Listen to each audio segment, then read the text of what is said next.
Bathtub drain assemblies look something like this. And down below this piece, you'll have the P-trap that keeps the gas from coming back up through. If you're having a leak from the overflow, this is the overflow side, this is the drain at the bottom of the bathtub. If you're having a leak coming from your overflow side, there's a seal back there that looks like this, that fits over the end of this pipe, and it may need to be changed. When these get old, they kind of dry rot and fall apart. So we're going to be replacing this on a bathtub. You can do it from the front side by removing the front cap piece. This is the cap piece for this one that goes on the front in the inside of the bathtub. So you remove this piece and you can put this through the hole and get it on there. Or if you have access from the back side, it is easier to get this on from the back, but most of the time you can't get to the back side because it's inside the wall. So you'll have to do it from the front. So let's go take apart the old one and we'll show you how to do it.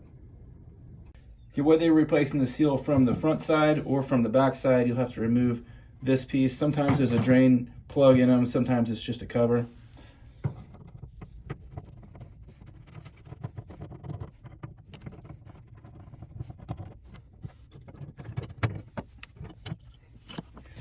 Okay, then behind this, there is 2 screws here that hold the pipe up against the back of the tub. You need to take those out as well. Be aware that if your drain is open down below, you can lose the screws down there, so might put something over the drain.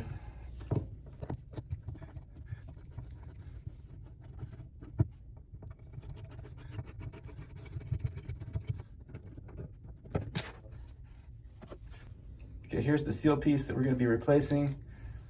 You can peel it off and just pull it out through this hole, or you can get to it from the back, so we'll show you what the back looks like.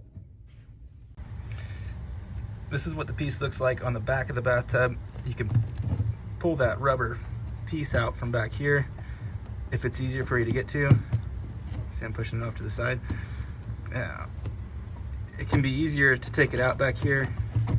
I guess I'll go ahead and pull it out. This is a different style, but it was leaking, so we're going to use the foam rubber kind instead. Okay, you can feed this through the front side. The only danger here is dropping it behind the tub, so if the wall is not open up where you can get to the back side of this, you got to be real careful not to drop it behind the tub, or you'll be buying a new seal.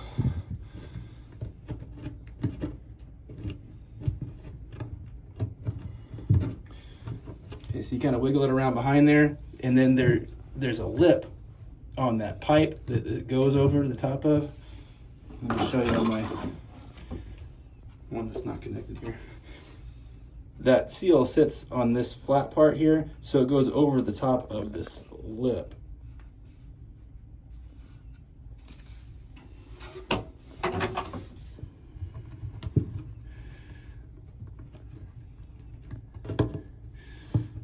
So you kind of work it around until it sits over it, and we'll position it in front of the hole, like so. And we'll be ready to put our screws back on to hold it in place.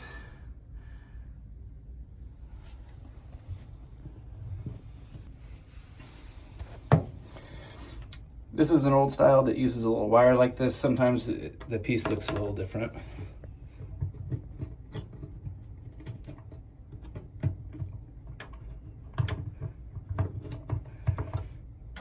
The piece that holds the pipe in place goes in the bottom hole. There's 2 holes, one right there and one right there. And it goes in the bottom hole, then that front plate will go in that top hole.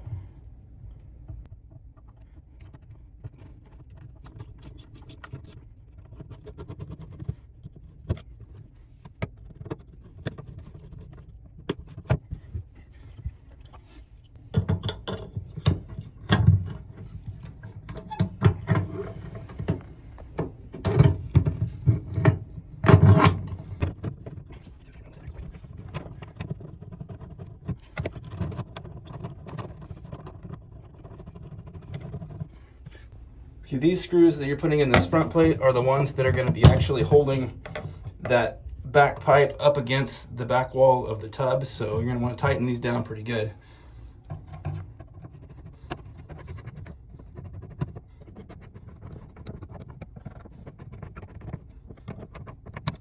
Okay, once you got that on there, we can give it a test and make sure that it doesn't leak. As a general rule of thumb, I would say try to keep the water this level or below so that you're not running it into the overflow. This is more of a precautionary thing in case you forget to turn the water off or something. But right now I'm going to run just a little bit of water over it to test it and make sure that it's not leaking. But again, I would try not to do that on a regular basis. I have water running through my overflow right now. Feel it around behind here. Seems to be keeping it dry, so the seal appears to be holding. See my blue seal around the edge here. Seems to be holding, so I'm going to call this one a win. Thanks for watching. Please like and subscribe, and we'll see you back here next time.